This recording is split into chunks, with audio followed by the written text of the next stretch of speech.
Welcome, everyone. We are so excited to have you guys here for night number 2 or day number 2 of the virtual ASF Family Conference. You guys are in for a treat tonight. We have a great panel that's going to talk everything clinical trials. We know as a community right now, there's so many exciting things happening for the Angelman community around clinical trials, and we know a lot of you have questions. So I want to encourage you all to put questions in the chat box. This is a live panel, so we'll be able to answer as many questions as we can. And I also want to remind you guys, just because I have to, if you haven't signed up to give feedback yet, to express feedback for good, do it now, please. We have a chance to get $50,000, which could impact our community in a big way. All you have to do is text ASF to 90412 and get signed up. I'm going to stop talking because I know you're not here to see me. I'm going to introduce my wonderful friend and colleague and all-around rock star, Dr. Elizabeth Gelazo. She is not only a parent to Evelyn, who is 6, right? Almost 7 soon, 6 years old with Angelman syndrome. She's also leads our clinic, our Angelman syndrome 15Q clinic network, research network, and she's leading all of our efforts around this clinical work. So we're very lucky to have her. She's going to moderate the panel tonight and introduce all of our amazing people that are on tonight. So I'm going to pass it off to Dr. Elizabeth Gelazo. Thanks, Amanda, and welcome to our community who's in the audience tonight. Welcome to our fabulous panelists. I will hand it over actually to each of you to introduce yourself in just a moment. I will give a brief introduction, but I just wanted to say, as I'll reiterate what Amanda says, this is a really incredibly exciting time for the community. You know, last night we heard updates from a lot of pharmaceutical companies in the space, many of whose names you know, many whose names you may not know, but it's an exciting time with lots of exciting clinical trial news, but with that can come a lot of anxiety. And so my goal tonight is really to get the questions of the community answered.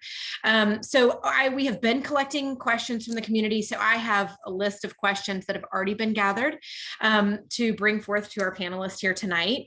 But don't be shy. If there are questions, please throw them in the chat box. We'll be monitoring the chat box throughout the session tonight. And if we don't get to your question, we'll try to get it answered and responded back. The other reminder that I will give to everybody tonight, both our community as well as our panelists, is that our goal tonight is to talk generally about clinical trials. We're not talking specifically about any of the ongoing clinical trials because they are just that, really early ongoing clinical trials. And while I know it's tempting, both from a PI standpoint, perhaps to share, and also from a community standpoint to ask these really specific questions that we really want to get answers to, I'll just remind you guys that our panelists will not be able to give information other than what's publicly kind of available information. So, but ask your questions. We'll try to get them all answered tonight. So, as Amanda said, I'm Liz Gelazo. I'm the clinical director for the Angelman Syndrome Foundation, and I will be moderating all the sessions all week. So you guys will be sick of me, and I'll try to get a more interesting backdrop. This is a boring corner of my house here.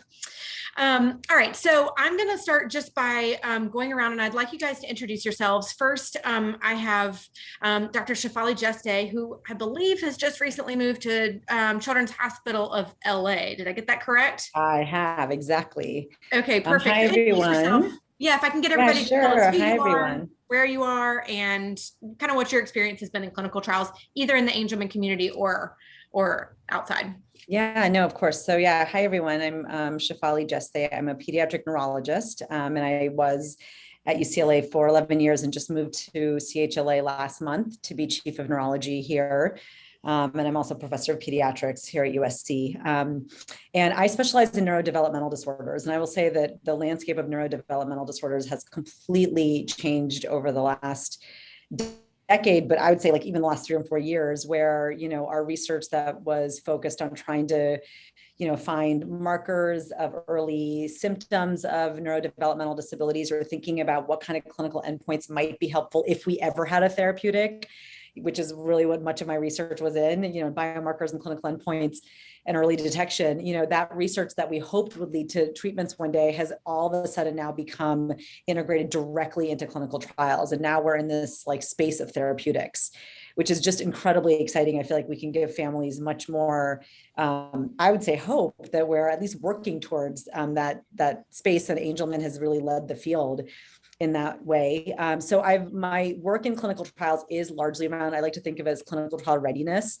So my lab focuses quite a bit on identifying brain-based biomarkers that can be used in trials, thinking about clinical endpoints, meaning what are the clinical features like behavioral features and developmental features that we might want to try to change or improve with these therapeutics, and how do we measure those in kiddos who might be minimally verbal or who might have significant motor challenges, and those sorts of things. So we do a lot of work with different genetic syndromes and conditions that are associated with neurodevelopmental disorders, and Angelman is one of them.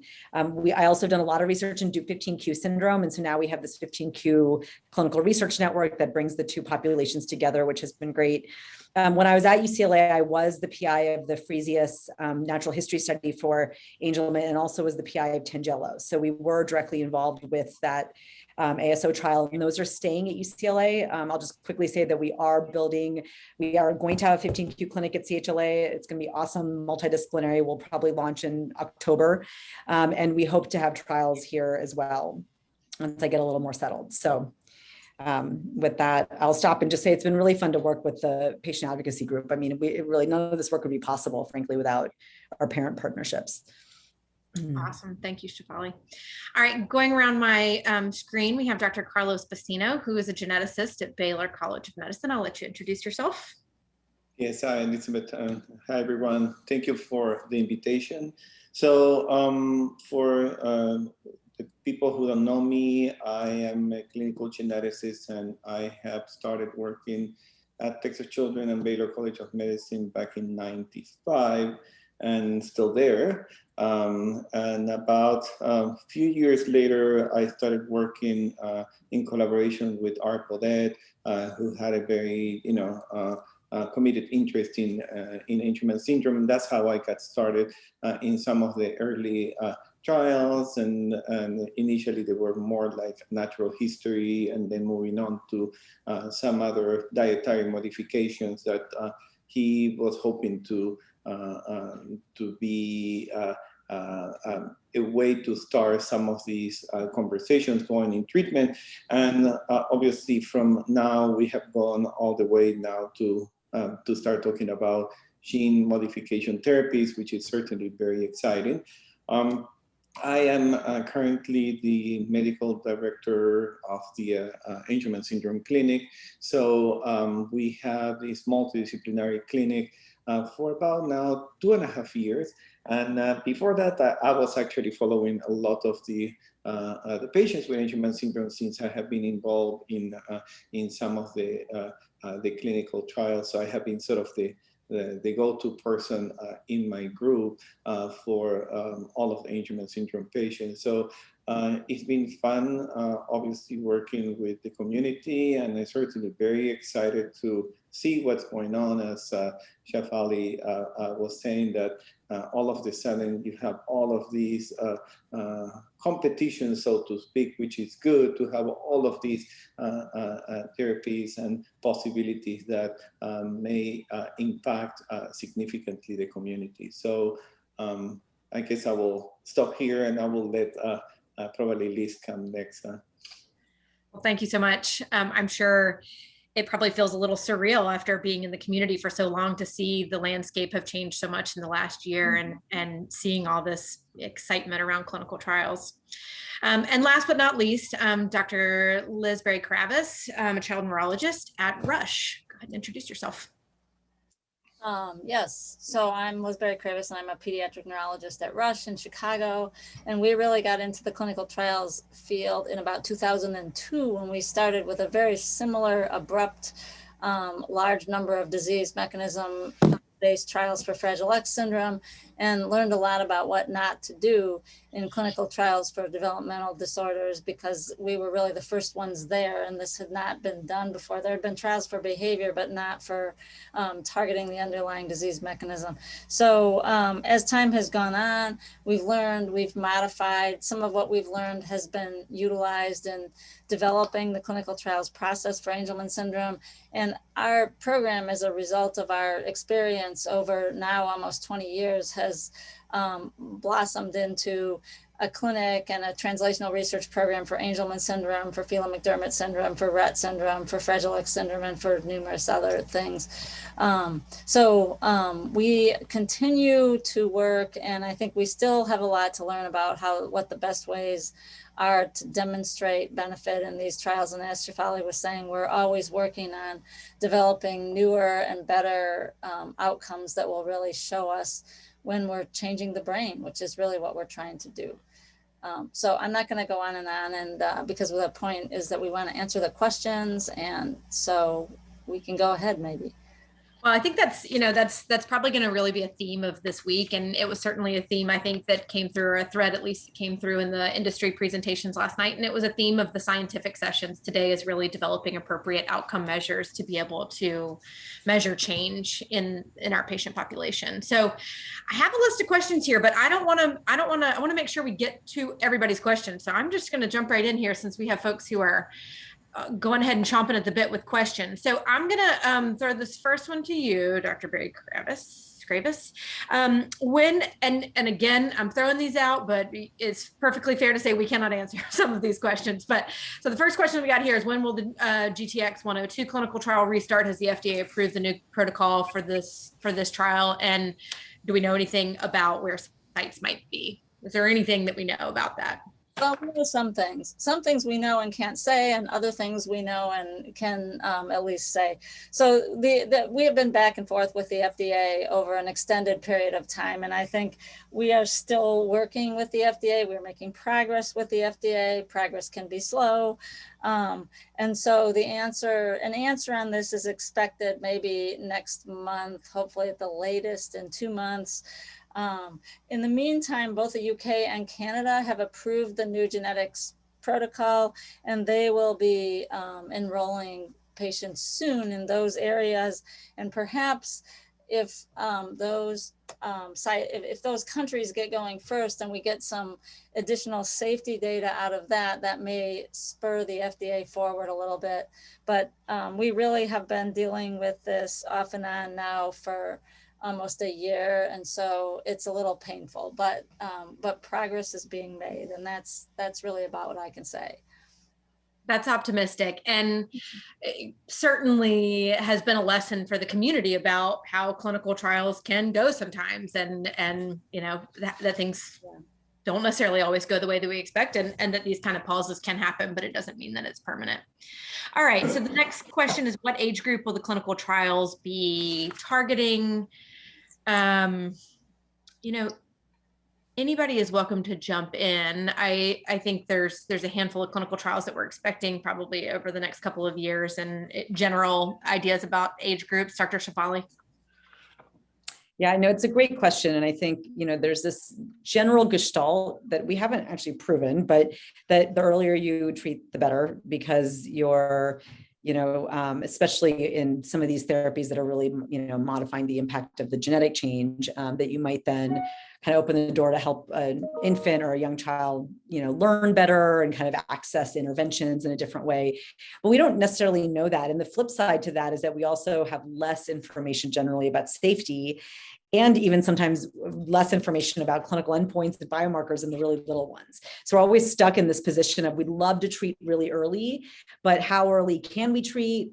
Are we going to measure things differently if we treat really early? Because babies change so fast in so many ways. And so we don't have a great answer for that. So I think, as you'll see, most of the trials have a pretty wide age range that starts in early childhood and goes through late childhood, even into adolescence. A lot of, our patients ask us, why not adults? Do you think that it's not possible to improve, functioning or quality of life or whatever we're aiming to improve in adults? And the answer again is we don't know. I think the closest example we might have is in tuberous sclerosis. There was a big clinical trial that was done that included late adolescents, and they struggled to find as much change in some of their measures, like in daily living skills and cognition and those sorts of things in the older kiddos. And we don't know if that's just, again, if it's a measurement issue, like some of our measures just don't change as fast in adults, or is it actually that the drug or the therapy may not work as quickly or as well in an adult? So we'd love to include everyone, but part of the issue is that we have to be narrow enough that if it does or doesn't work, we can be really clear that it wasn't just because of the wide age range, you know what I mean? But I would love to see trials being done as early in development as possible. That's sort of my overall perspective on that, but I'm sure the others have thoughts on that.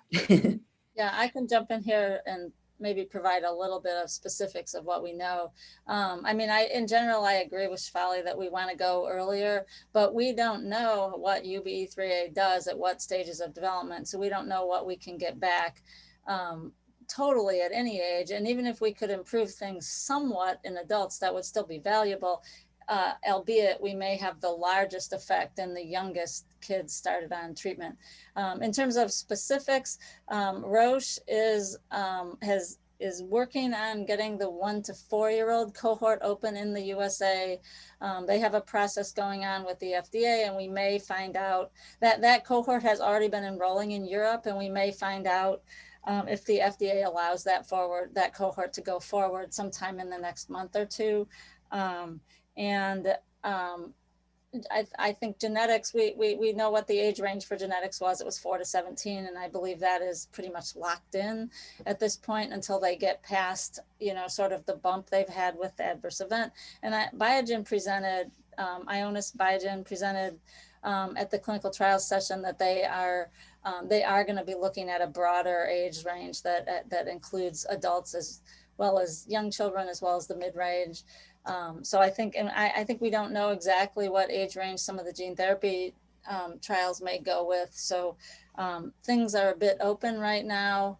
The FDA has obviously made it clear that something that's a new genetic therapy is not going to start in kids really young right away, because Roche went in with that and they wouldn't allow them to do it. So we won't be starting with the very youngest kids until we've done a safety project in kids that are somewhat older. Although the FDA did not require adults to be treated first, which is a bit of an evolution for them, because of the recognition that in some of the preclinical models and in the general thinking that earlier treatment would probably give a more recognizable response. Yeah, I think if I recall correctly, Ionis said ages 2 to 50. So I think it's intriguing, and it will certainly give us a little bit, more information to be able to answer that question about exactly what we might expect across the lifespan. Dr. Bacino, can you weigh in a little bit on, some of this decision making behind why a company might choose a certain age range? I think that if you look at clinical trials in general, I think that obviously when you work with a population that is a little bit older, you are able to recognize side effects or some of the problems that may be associated with that drug more easily than if you're dealing with an infant. So I think that the decision comes around that, and also comes around in the ability for an older child to manifest or to be able to show in an easier way. So I think that it goes around those parameters. I would agree with Liz that I think that there is a need probably also for older population, given that my concern is that with a lot of these Angelman patients, that as they got older, they start developing a lot of different problems and experiencing changes not for the best that could be actually benefiting from some type of therapy. So although I agree that, doing the younger ones will probably give us the best possibility for development, I would say that, maybe rescuing some of the seizure phenotypes and some of the movement disorders and problems that you see in adult patients will be really very important. So I was very excited to hear that Ionis is moving into a broader, age spectrum.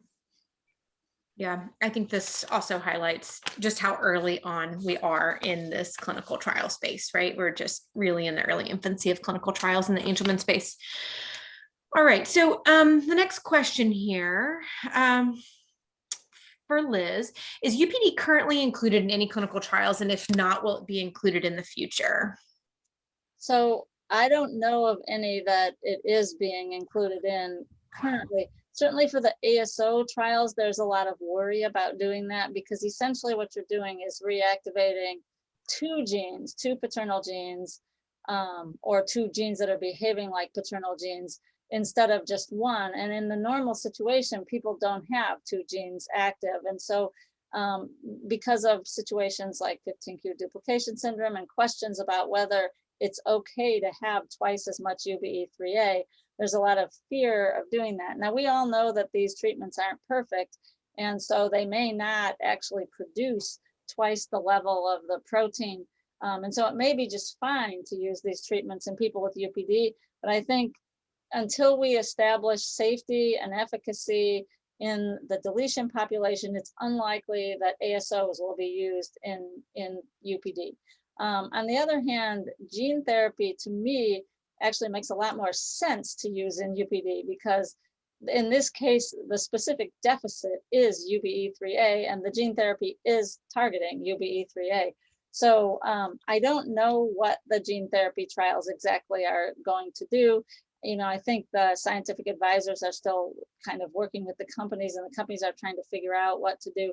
But it does make sense to include UPD patients in a gene therapy trial. And in fact, that may even be the most pure population for them to use based on the mechanism that they're targeting. So for right now, and certainly a trial of a substrate type medication like what Ovid was doing, it doesn't really make sense to exclude UPD patients from those trials. So I think right now we're just talking about ASO trials because that's what's out there. But as new things come on board, I expect there may be a broader inclusion of UPD patients.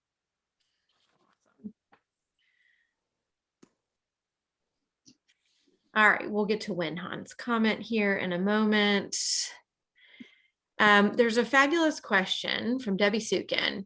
What do you guys, and I'm going to open this up to everybody because I think this is a really great question. What do you need as clinical trial sites to launch trials? How can the community help you? Are there things that you need? Shafali, that's such a great question. I appreciate that question a lot because as I said in the beginning, I think these trials have to be a partnership between the sites and families. Some of and again, I lived this firsthand at UCLA because we had never done a trial like this at UCLA, especially in a pediatric population. So I got to see all the challenges unfold, and luckily was able to call on my colleagues like Dr. Kravis here, who's done this for so long and done it so well, to get some guidance. But at the institutional level, a lot of it is really practical issues that we face that make it hard to start trials. So we need the expert team that can help us. We call it like the regulatory aspect. So it's like making sure we can work with the industry partner to get the budget in place and get contracts signed quickly, and make sure that the ethical approval, the IRB approval is complete. Like really mundane, they seem mundane and administrative, but those things can take a very long time if you don't have the expert team in place. And so there's that. And then there's having like expert study coordinators who have run trials before, who know how to help facilitate the process. And again, Liz has a great team in place now. I sort of created a team at UCLA and learned from colleagues who are doing trials in other conditions, like in neuromuscular disorders like SMA and other things. So that a lot of that doesn't require the patient advocacy group so much. It's really us being able to have the infrastructure. I think from the patient advocacy group side, it's really around having, working to help engage the community. I think there's a lot of misinformation that's out there about, and that's our fault largely, about what a trial entails.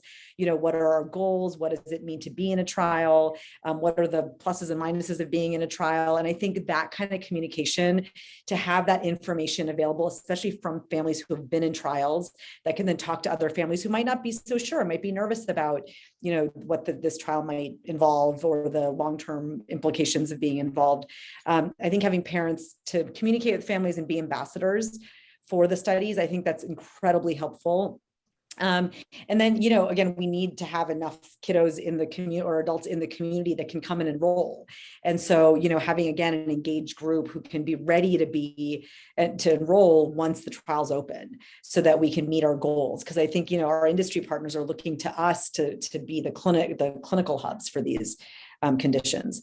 But above all that, I think the issue of communicating with families in a really clear and honest way about what is involved in a clinical trial, I think that is super important, especially now with social media. I don't know if Liz is going to talk about this, but there's a lot of communication that goes on that is important on social media. Some of it's super helpful and some of it's not that helpful, to be quite honest. And so, making sure that we're messaging what we're doing in the right way to families, I think, is super important. Yeah. So, I mean, from the Fragile X standpoint, we started out with 2 or 3 sites that were doing trials, and then we wound up, now we have probably 20 or 30. And I think some of what was done was, once we had a clinic consortium, which Angelman syndrome now has, if there was like a group of families that were near a site that was really not running clinical trials, but was a clinic that was part of the consortium, so in some cases, the local group actually donated money to get that site going. Because what happens in clinical trials is you get the money, you start getting the money during the trial, and then you have it left over after, but you don't have it at the beginning to start yourself up. So when you're a new site running a trial, what you need is some funding to get that coordinator in there so that you can run the first trial, and then often you have money left over from the first trial to run the next trial. And if you run a lot of trials and enroll a lot of patients, then the more sort of money you have. And so now, for instance, at our site, we have 12 coordinators, like 3 for each disease we work on. And so we're not in that same position, but I know what other Fragile X clinics that are starting up and trying to run trials, what they run up against this problem of not having money. And so I think some just need some support to get going. That's a really fabulous point, and something that ASF has been thinking a lot about recently. There are sites, like yours at Rush that do have a powerhouse team, but as you mentioned, really specifically to put dollar signs on this, to hire a human to be your regulatory person might cost $30,000 to $50,000, right? To hire a research coordinator might be $30,000 to $50,000, right? If you're hiring a skilled person. So these are things that the foundation is aware of and is looking to support sites across the country who are needing that assistance to be able to get things up and running, knowing that you'll be self-sufficient, you'll be sustainable once you get clinical trials running. But that lead money or that pilot money is a little bit challenging to come by sometimes, but that is something certainly that the community could help with. And that's what these donor dollars go towards. As Amanda was saying earlier, $50,000, as you can see, could go a long way. So that could go towards supporting staff to get a clinical trial site off the ground. Yeah, getting a site together to do a clinical trial is not easy. And obviously I have a smaller operation than Liz, but for me to be able to start putting some of these trials is essentially using the personnel that I have for other clinical trials that are not Angelman related, that have been willing to help me.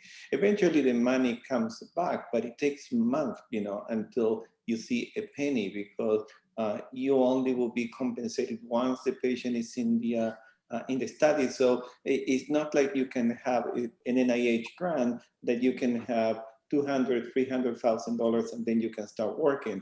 In here, you have to have already some structure pre-existing in order for you to start going. And that may be the difficulty that many other sites may encounter to start doing treatment trials. And the problem is going to be a lot of treatment trials, hopefully, and there's going to be a paucity of sites to do that work. So thinking doing some seed money for clinical trial site may be a good idea. Thanks for that.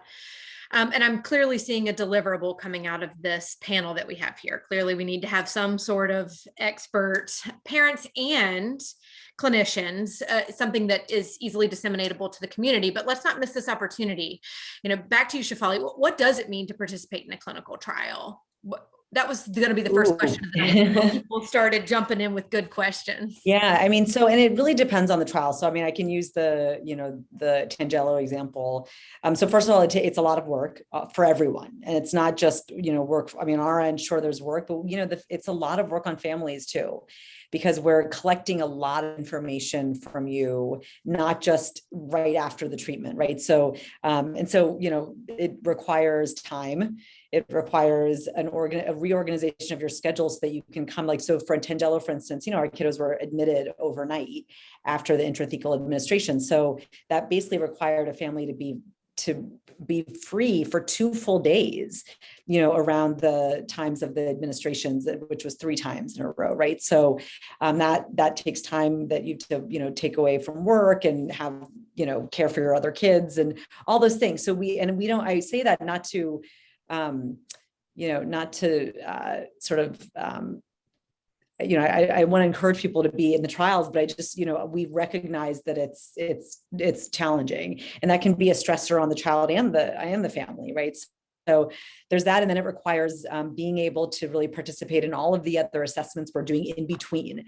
So, we've moved towards this place of trying to do less in person, because we know how taxing it is on you and your child to have to come in and do developmental assessments. And, just to come to this UCLA, for instance, to do that testing was a lot. And so, even industry realizes that now. So we're doing a lot of remote assessments, but that means having someone in your home to collect data, having an app on the phone so that you can, provide information often on a daily basis for things like sleep or behaviors and other things.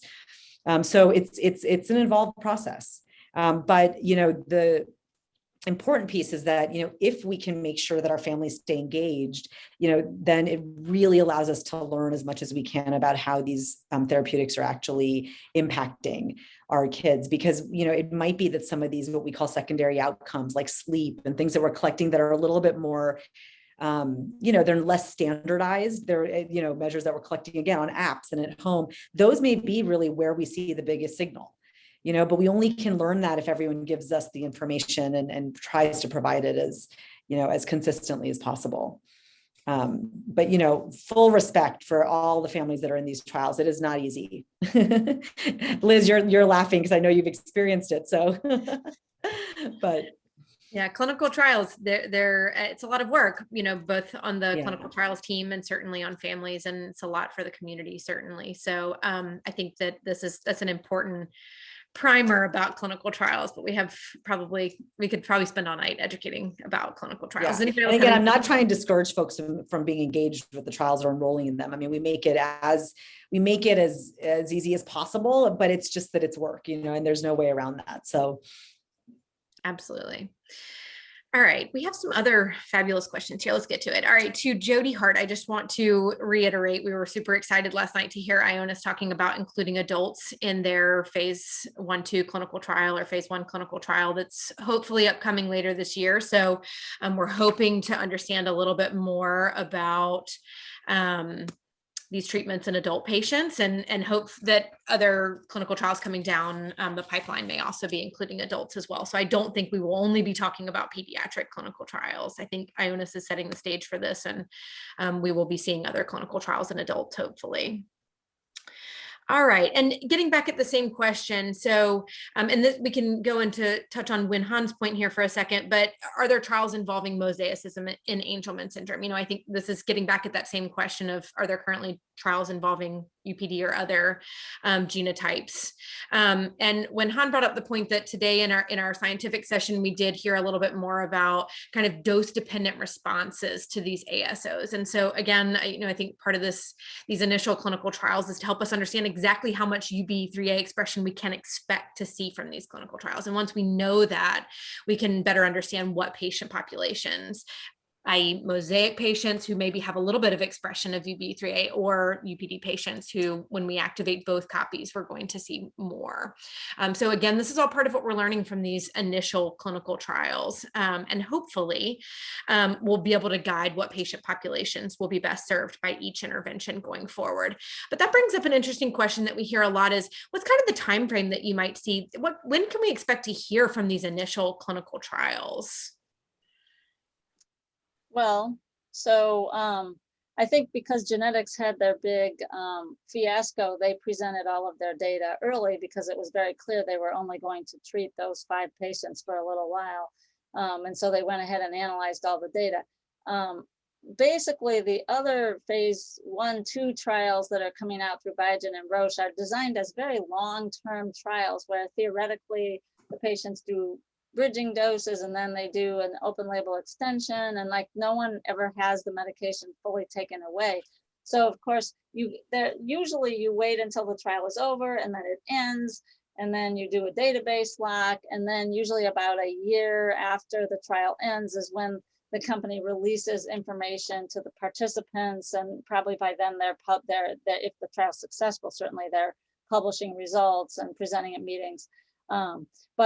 But if it's a trial like these are designed, where they just basically kind of go on forever, there has to be an empiric cut point that the company decides, okay, now we're gonna disseminate results. That usually if something is highly positive, they're more likely to disseminate it than if they don't see anything. But that doesn't mean that they don't see anything. It could also mean that they feel if they put information in the public domain, that will impact their regulatory strategy, and that the FDA will not look, will look negatively upon that. So I think in the situation of the ASO trials, it's going to be highly variable and dependent on the trajectory of each one of these trials. But in general, in a trial where you're doing just a placebo-controlled trial and then it ends, it's usually a year after the trial ends. To hear about that completed phase of the study, and then before we can expect subsequent phases to start. Most companies will let you know if you were on placebo or drug. Obviously, that's not relevant to the ASO trials because everybody's getting treated right now. But most companies will let you know if you were on placebo or drug during the placebo-controlled phase, you know, about 1 or 2 years after the study ends. So let's demystify this while we're here. So why are some studies placebo-controlled and some are not? Well, most studies are placebo-controlled, but very early studies that are safety studies may not be, because predominantly you're looking for the safety of the agent.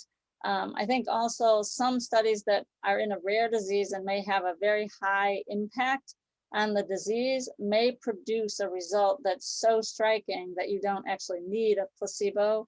And I think that is, or a sham control. And I think that is what might be hoped with Angelman syndrome, but that has been done in several diseases where it turned out that the impact of the drug on the disease was so huge that it was determined it would be unethical to run a placebo-controlled trial. So I think right now we're in early trials, and so we don't have placebos. There's certainly talk about sham-controlled trials for phase 3 for all the ASO studies, and I think exactly how those will be designed will be dependent on what we see in these early studies.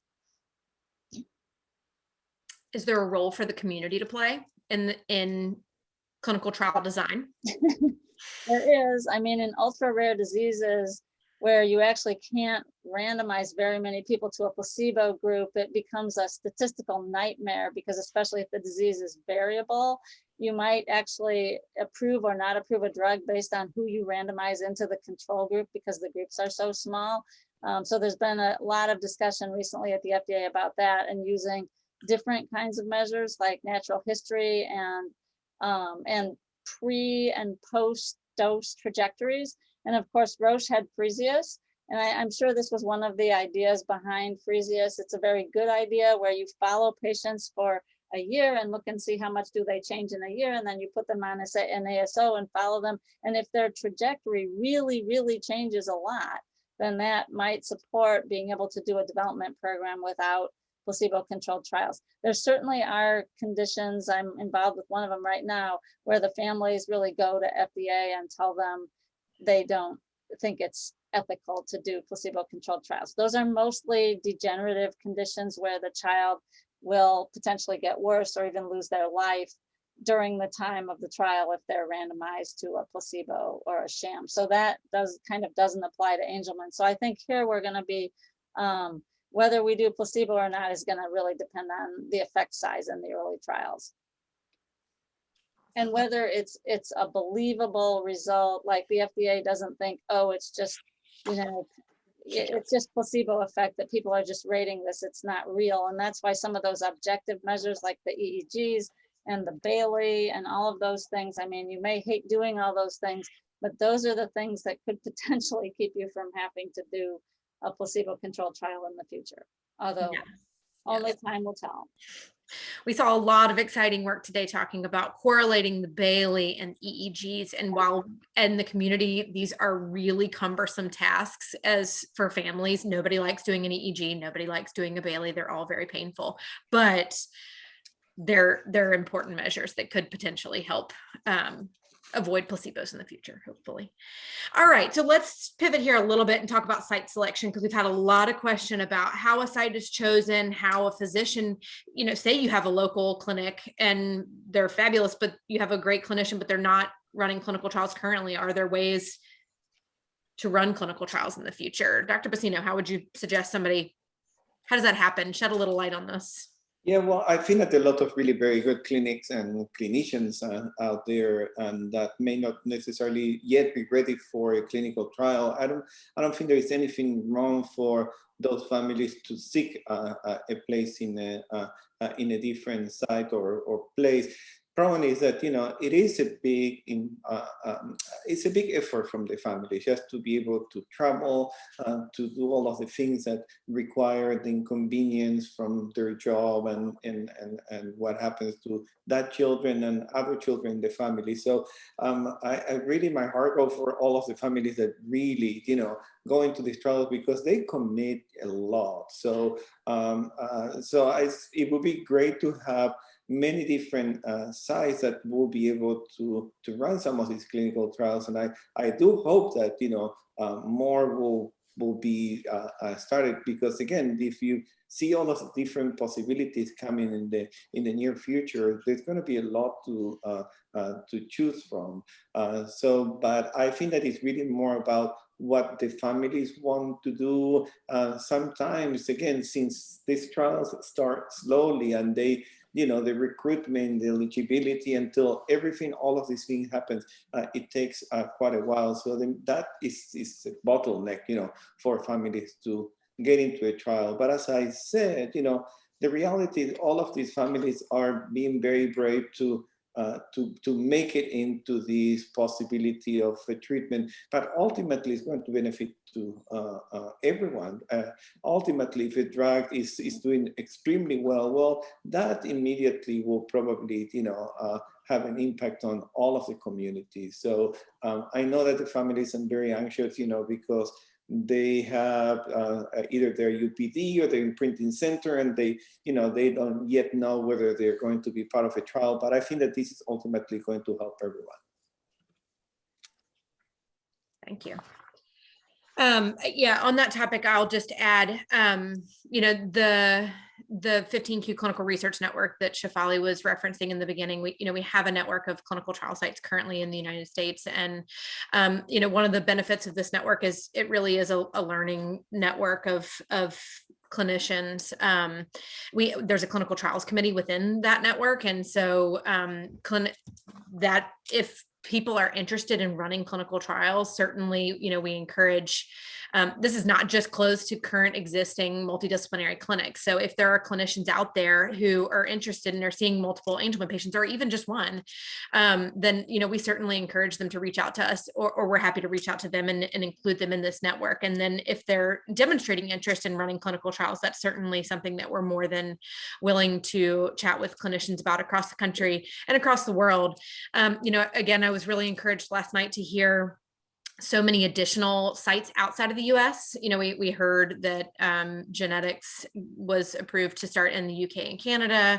Ionis really had a broad global distribution of clinical trial sites that were anticipated. Neuron, is headquartered in Australia and running most of their phase 2 study out of Australia. And so I think, there are clinical trial sites outside of the US, particularly in Canada and the UK and across the world. One site that I will draw everybody's attention to, if you don't already know about it, and we can put it in the chat box, is clinicaltrials.gov. So if you're wondering where clinical trial sites are, you can go and just put in Angelman syndrome into clinicaltrials.gov, and all of the active recruiting clinical trials, or even ones that are approved but not yet enrolling, you can see clinical trial sites there. So you can see whether there's sites in your country if you're outside of the US, or see the domestic sites within the US, and you can see whether they're active and recruiting or not. Hey, Liz, before you move on, just on that topic, we have a lot of people who have asked if they are a family who are interested in getting the trial, should they be contacting an AS clinic in order to do that? If someone could shed light on that, that would be great. Yeah. You mean if families want to be in trials? Yeah. Yes. What's your best advice for families who are interested in clinical trials? They should contact the clinics close to them that are known. I mean, you can go on clinicaltrials.gov and find out who's running the trials, because not all the Angelman clinics are running any given trial, and different ones are running genetics and Roche, and probably will be running Biogen. So so you can go to any site that's near you that you could travel to and contact them and get on their list. We currently have a list of 150 people. But we're kind of dividing them, and we can't, many of the people wouldn't qualify for one thing or another. So we have to go down the list in order based on who qualifies first and who contacted us first. And so that's just our process. We just try to be fair. And when you contact us, you are the next person on the list. We don't play favorites of any sort. It's all based on the time that you get to us.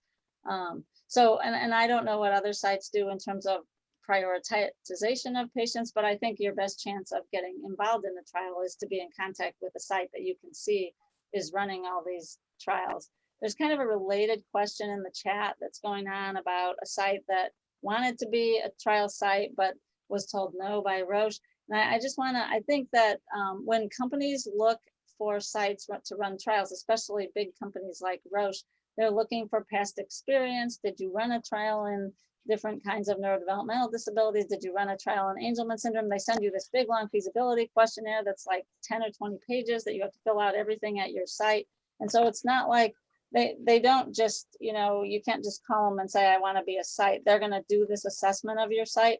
And you might be a perfectly good site, but it's just that you haven't had experience. And so there can be a little bit of difficulty getting to be a site if you don't have experience.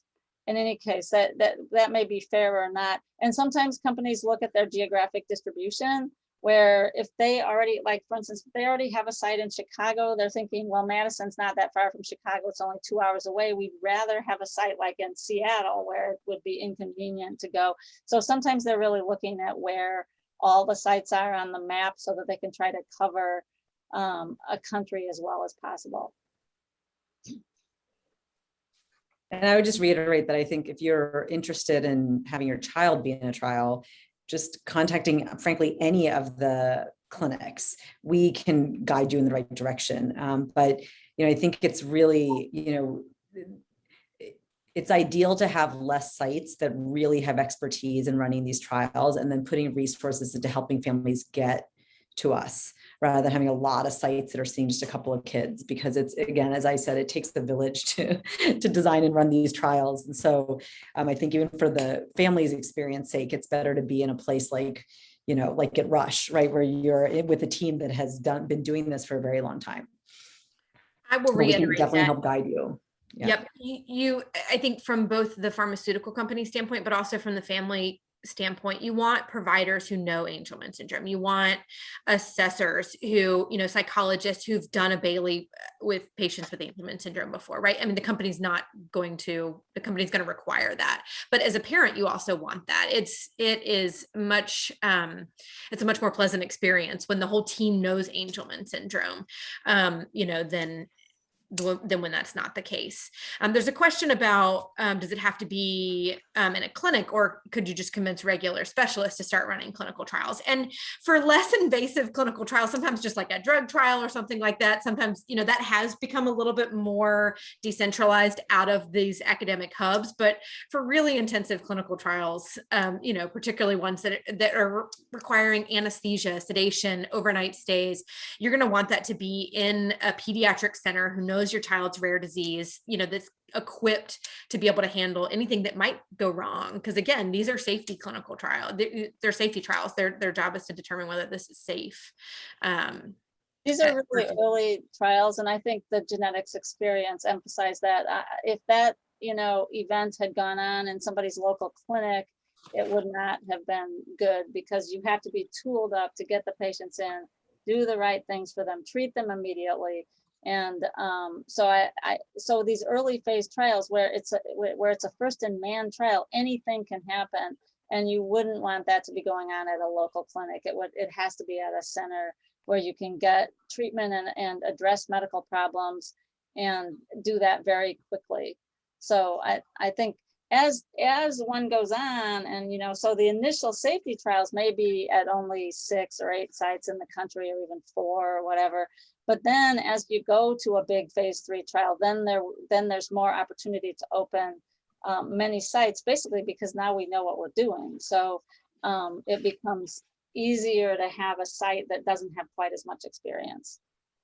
Absolutely. And these phase 1-2 spots feel really scarce and hard to come by. But as trials progress into phase 3, there will be a need to recruit more patients. There will be more slots across the country, and conceivably, likely even more clinical trial sites as well. All right, anybody want to hazard a timeline for gene therapy trials starting?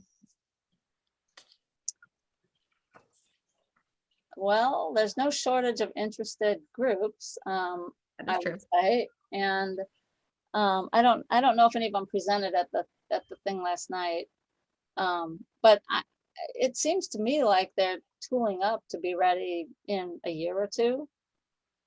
Does that seem, Shafali, have you heard stuff like that, or Carlos? Yeah, I think so. I think that a year or 2 at the most.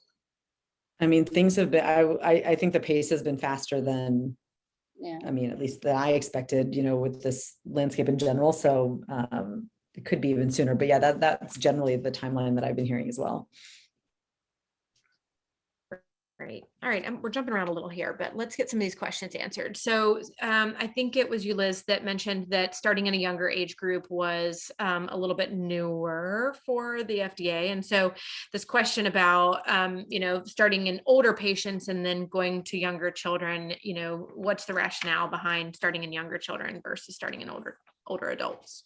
Well, I mean, the history of the FDA is that they have required early safety trials to be in adults. So this is actually a bit of a difference in what FDA has required, and it's mainly based on, I think, the data from the animal model that showed that you have to treat early or you get a better effect, and the understanding in the field that likely we will have a bigger effect in older patients. And if you ran an only adult trial and you actually didn't see an effect, and this is an issue we had in Fragile X, if you ran the adult trial and you saw no effect, would you know that the drug doesn't work? You wouldn't, because you hadn't treated the patient at a key early developmental time. So I think right now what's going on is kind of a compromise between safety concerns and the need to try to move to a younger age level to see a bigger effect size.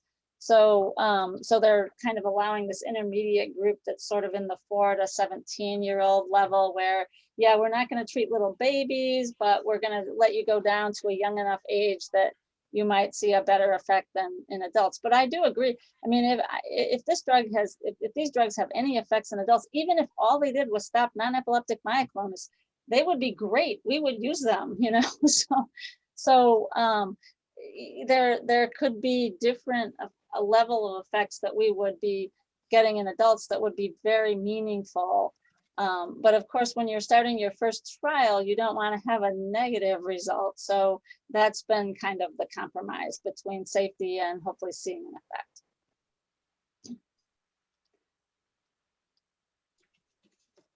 Sorry. All right. As we're approaching the hour here, maybe someone can comment what we know, at least publicly, about physical or motor improvement from these initial clinical trials. Well, we don't know about progression of motor movement, which is something we largely see at an older age because we just haven't been in these trials long enough to really know whether we can change that. That kind of evolves over a very long time frame. So I would say we don't know much about that. We do know some about gait, or at least from the genetics trial. We know that even on like the Actimyo, there was some gait improvement in some of the patients, but it's a very small number, and we really need to show that in larger trials and multiple trials. Great. What about this question about exploring differences in intervals between intrathecal injections?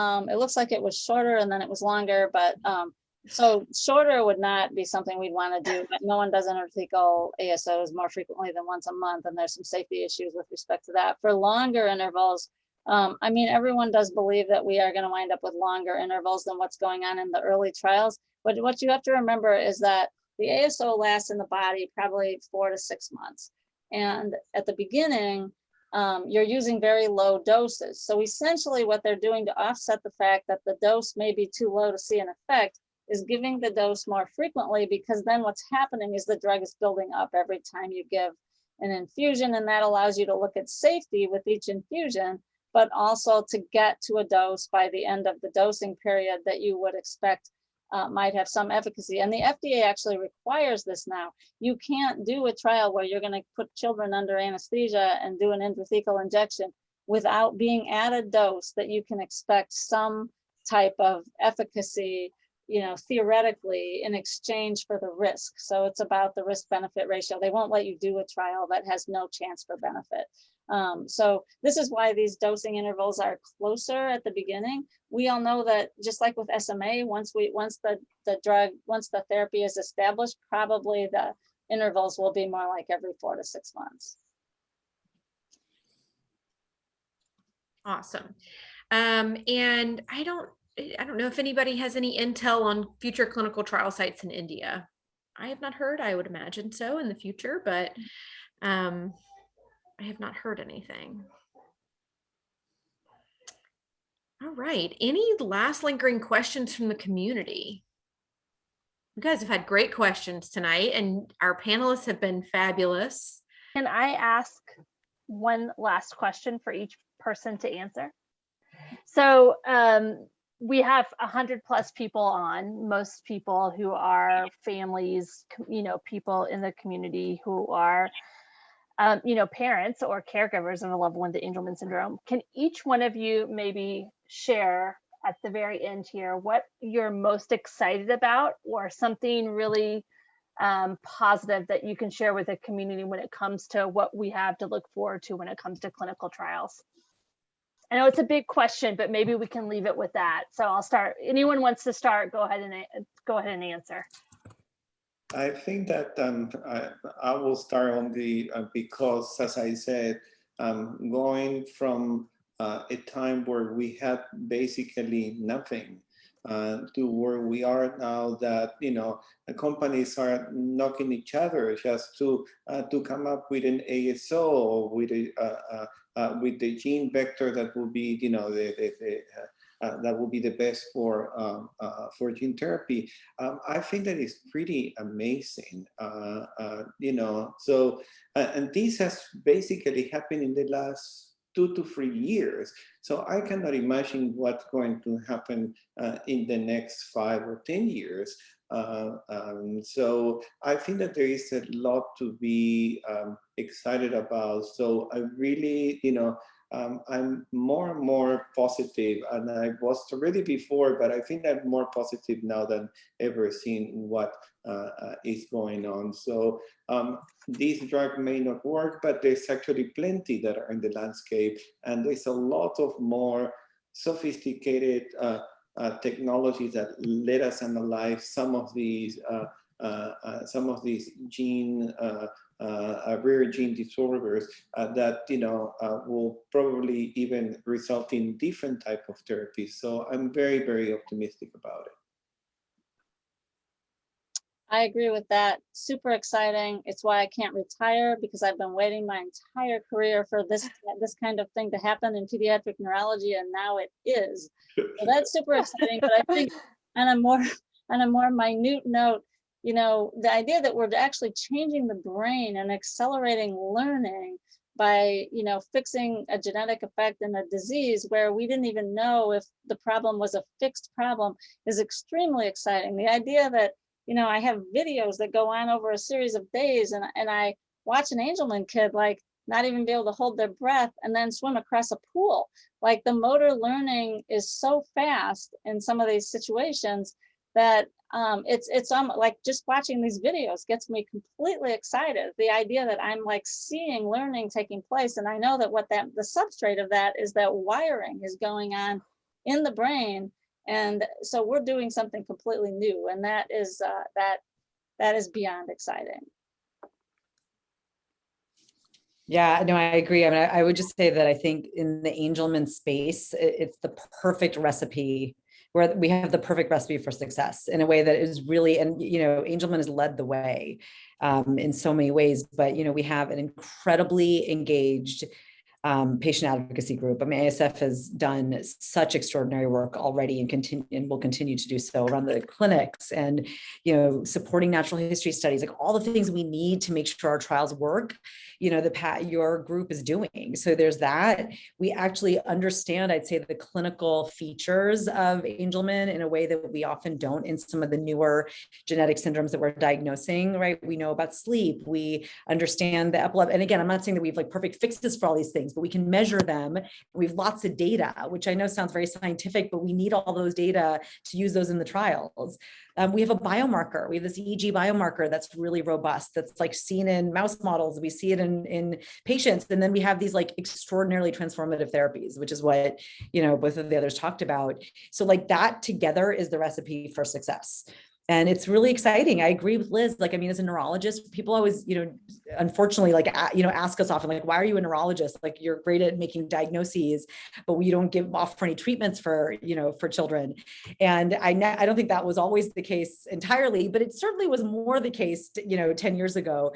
And now we make diagnoses and we actually can offer families hope with treatments. And so that's just, it's why we do this work, and it wakes us up in the morning and gets us, just so excited and inspired. So yes, nothing but positive and excitement, I would say, moving forward. So where we treat the brain and cure all these uncurable genetic diseases.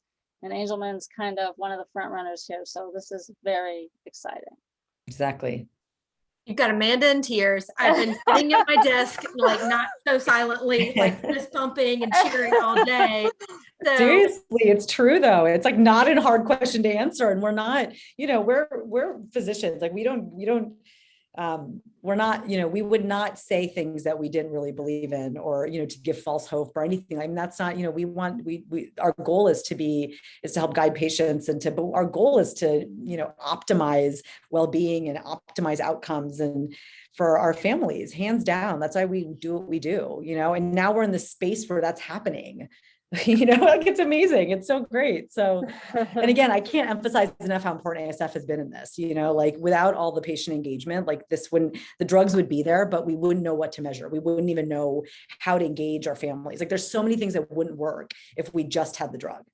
So I can't emphasize that enough. It's really extraordinarily important. And also, I should add, Amanda, that there are lots of neurodevelopmental disorders, hundreds of them, but it so happens that Angelman is one of the few that has been selected by many companies to start working. So there is a reason, and I think that because of the biology of Angelman, I think that there is great hope for all of you guys. I'm a mess. Well, you guys are amazing. Thank you. Thank you. Yes. Thank you. We're going to be here all week, bringing the hope. Yes. It's an incredibly hopeful time. This is a really, really, really exciting. And I have to say, yeah, I'm so thankful for each of you guys. I mean, obviously, this has been a really uplifting conversation and very informative. I also would be remiss not to say that, yes, ASF and their donors have done so much to support this effort, but we have a large community of people who have been working incredibly hard, including, FAST and Angelman Syndrome Alliance, and people who are working really, really hard together to figure this out. We're all parents that are like, we're determined. You're not going to get in our way. So I'm just thankful for all the three of you for being on tonight, and for all that you do for our community, and the hope that you have given us before, and the hope you've given us tonight. I know everyone that's on is probably going to go to bed smiling. Hopefully they'll probably be waking up in a couple hours because their child with Angelman syndrome will wake them up. But they'll go to bed hopeful. So Liz, do you want to say anything else before I wrap up?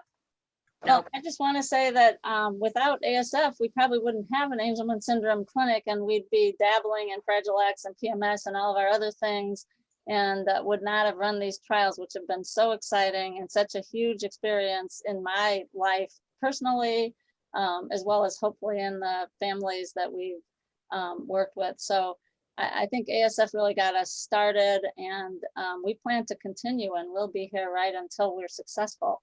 Well, we're not going to let you go. None of you. I mean, I think it's funny that you think you can retire, because that's just not an option at this time. No way. Liz can't retire. What would we all do? We'd be calling her on her. But let me just tell everybody, right? I just tell everybody on the call, Liz Berry-Kravis has an obsession with the drink Tab.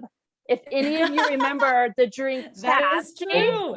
So they don't make it anymore, but you can get it on like the black market in places and send it to her if you want to. So anyway, I know you all have other things to do. I just wanted to remind you guys, tomorrow night we're back, and we're back with a conversation around how we develop therapies. We're going to have Stormy Chamberlain, Elizabeth Gelazzo, and Lynn Burr talking about the natural history study, talking about the clinics, and talking about research and how all that correlates. So once again, thank you all for being on tonight. We love you all so much, and thank you for the hope and the excitement you've given us tonight. We'll see you guys tomorrow. Thank you. See you. Bye. Bye, Bye, everyone. Have a good night.